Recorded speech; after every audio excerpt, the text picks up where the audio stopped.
Classification of dental cement வந்து water based சிமெண்ட்னு இருக்குது, resin based cement இருக்குது, ஆயில் பேஸ்ட் சிமெண்ட் இருக்குது.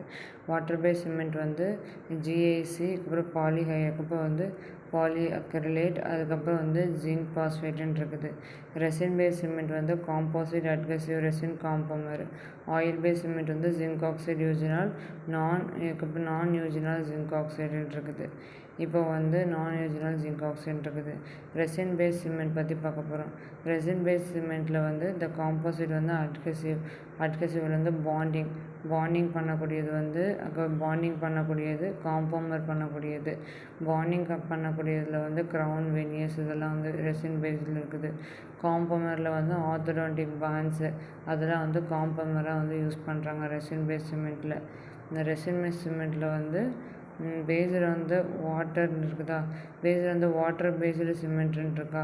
வாட்டர் பேஸ்ட் சிமெண்ட்டில் வந்து கிளாஸ் ஐனமர் சிமெண்ட் வந்து கிளாஸ் 5ல் யூஸ் பண்ணுறாங்க. அதுக்கப்புறம் வந்து ஜிங்க் பாலிகார்பாக்சிலேட் இருக்கா.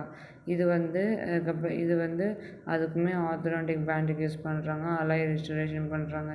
ஜிங்க் பாஸ்பேட்டுக்கு வந்து ஆர்த்தோடான்டிக் பேண்ட்ஸ்க்கு யூஸ் பண்ணுறாங்க, ஹை ஸ்ட்ரென்த்துக்கு யூஸ் பண்ணுறாங்க.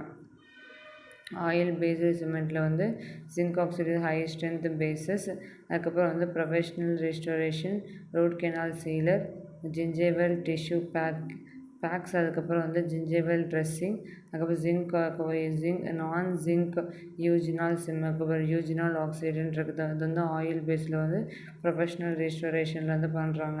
இப்போ வந்து பாஸ்பேட் பாண்டரில் வந்து காப்பர் சிமெண்ட்டு, ஃப்ளோரினேட்டட் சிமெண்ட்டு, அதுக்கப்புறம் சிலிக்கோ பாஸ்பேட் சிமெண்ட் இருக்குது. அதுக்கப்புறம் ஃபினோலேட் பேஸில் வந்து ஜிங்க் ஆக்சைடு யூஜினால் சிமெண்ட்டு, அதுக்கப்புறம் ரெசின் ஃபோர்ஸ்டு, அதுக்கப்புறம் வந்து ஜிங்க் ஆக்சைடு சிமெண்ட்டு, அதுக்கப்புறம் வந்து கால்சியம் ஹைட்ராக்சைடு கீலேட் சிமெண்ட்டுன்னு இருக்குது. பாலிகார்பாக்சைடு சிமெண்ட் வந்து அதுக்கப்புறம் வந்து ஜிங்க் பாலிகார்பாக்சைடு சிமெண்ட்டு, கிளாஸ் ஐனாமர் சிமெண்ட் இருக்குது. மெத்தா அக்ரிலேட்டில் வந்து அக்ரிலிக் சிமெண்ட்டுன்னு இருக்குது, பிஸ் ஜிஎம்ஏ டைப் சிமெண்ட்டுன்னு இருக்குது. இப்போ வந்து கிளாஸிஃபிகேஷன் பேஸ்டு அந்த செட்டிங் ரியாக்ஷனில் வந்து ஆசிட் பேஸ்ட் ரெசின் போட்டுடணும். அதில் வந்து zinc phosphate, zinc polycarboxylate, zinc oxide eugenol, GIC. Light கெமிக்கலில் அதுக்கப்புறம் பாலிமரைசேஷனில் வந்து ஆசிட் பேஸ் ரியாக்ஷன் காம்பவுமர்னு போட்டுக்கலாம். ஆசிட் பேஸ் ரியாக்ஷனில் வந்து என்ன சொல்கிறாங்கன்னா, அதுக்கப்புறம் வந்து ஆசிட் பேஸ் ரியாக்ஷன் லாஸ்ட்டாக போட்டுட்டு this is zinc phosphate, zinc polycarboxylate, zinc oxide, அதுக்கப்புறம் சிலிக்கேட்டு, ஜிஐசி. பாலிமரைசேஷனில் வந்து அக்ரிலிக் பாலிமரு, அதுக்கப்புறம் வந்து சைனோ அக்ரிலேட்டாக இருக்குது, டை மெத்தா அக்ரிலேட் பாலிமராக இருக்குது, பாலிமர் செராமிக் காம்போசிட்டாக இருக்குது. அதர் மெட்டீரியலில் வந்து அதுக்கப்புறம் கால்சியம் ஹைட்ராக்சைடு, குளூட்டாபெரா, அதுக்கப்புறம் வந்து வார்னிஷ் அதுதான் வந்து சொல்கிறாங்க.